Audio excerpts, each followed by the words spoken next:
दोस्तों, क्या आपको पता है हाल ही ने संयुक्त राष्ट्र के the commission on narcotics drugs, जिसको CND बोलते हैं शॉर्ट में, उसने कैनेबिस और कैनेबिस रेजिन को सबसे खतरनाक पदार्थों की श्रेणी से हटा दिया है और भारत ने इस प्रस्ताव का समर्थन करा है।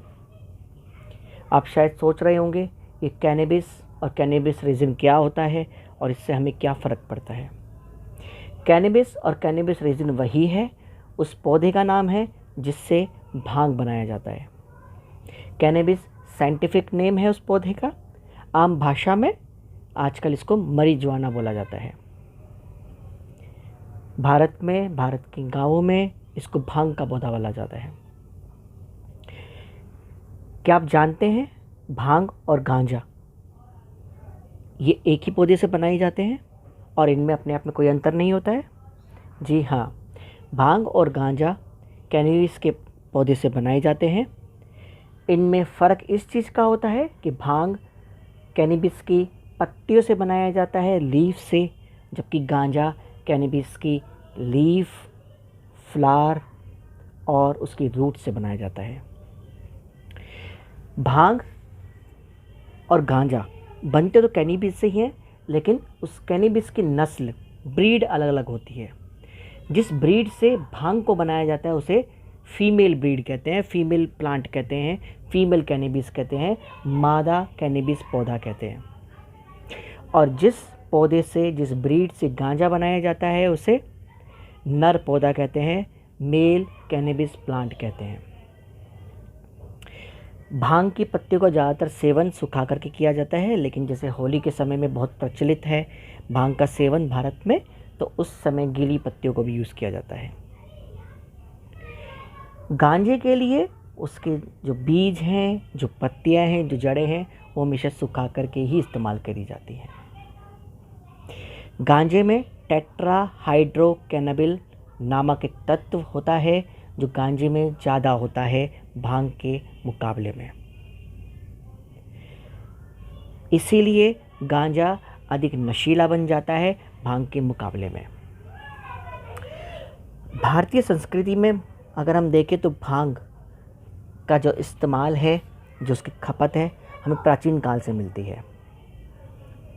यहाँ तक कि होली के दिन भांग का सेवन करना, भांग को पीना, भांग को खाना बहुत नॉर्मल, बहुत आम बात है। हमारे जो वैदिक शास्त्र हैं उनके अंदर भांग को तो एक दवाई की तरह बताया गया है, एक अमृत की तरह बताया गया है। आज का जो मॉडर्न साइंस है, जो आधुनिक विज्ञान है, वह भी भांग की जो उसके अंदर मेडिसिनल गुण हैं, दवाई वाले जो गुण हैं, उनको मानता है और उसी का नतीजा है कि भांग की खेती हमारे देश में भी होती है, परंतु लीगल तरीके से होती है। लीगल तरीका मतलब ऐसा नहीं है कि मैं अगर भांग उगाना चाहूँ तो मैं उगा सकता हूँ। मुझे इसके लिए गवर्नमेंट से परमिशन लेनी पड़ेगी, मुझे रीज़न बताना पड़ेगा, मुझे यूसेज दिखाना पड़ेगा। तो आज का जो साइंस है वो भी भांग को मानता है और हमारा प्राचीन काल जो हमारा वैदिक शास्त्र है वो भी भांग को मानते हैं। अब प्रश्न ये है जिससे मैंने स्टार्ट किया था कि यूनाइटेड नेशन ने, संयुक्त राष्ट्र ने भांग को अत्यधिक नशीले पदार्थ की लिस्ट से क्यों हटाया और इससे क्या इम्पैक्ट आएगा। तो जैसे कि आप जानते हैं, दुनिया के अधिकांश देश आज के समय में ड्रग्स और अल्कोहल, इनके दुरुपयोग से बहुत परेशान हैं। अपने आप में ये दोनों ही चीज़ बाहर से आई हैं। भारत में दोनों चीज़ नहीं हुआ करती थी, परंतु आज के समय में सारे ही देश इससे परेशान हैं। इससे हो क्या रहा है, लोगों को अल्टरनेटिव नहीं मिल रहा है इन ड्रग्स को छोड़ने का, इस अल्कोहल को छोड़ने का। साथ ही साथ जो गवर्नमेंट है, जो गवर्नमेंट के ऑफिशियल्स हैं, जो उनके एडमिनिस्ट्रेटिव ऑफिसर्स हैं, वो फोकस नहीं कर पा रहे हैं कि वो जो बहुत ही नशीले पदार्थ हैं उनको बंद करवाएं, उन पे फोकस करें या वो भांग वगैरह पे फोकस करें।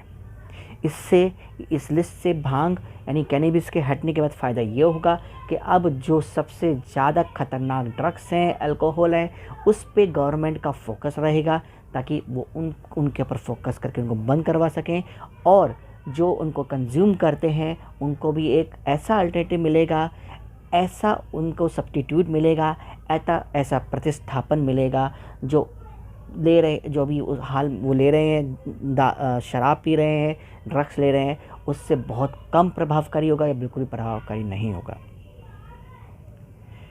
मेरी तो यही दुआ है, दुनिया हर तरह के दुरुपयोग से मुक्त हो, ना नशीली दवाएं ले, ना युद्ध करे। धन्यवाद।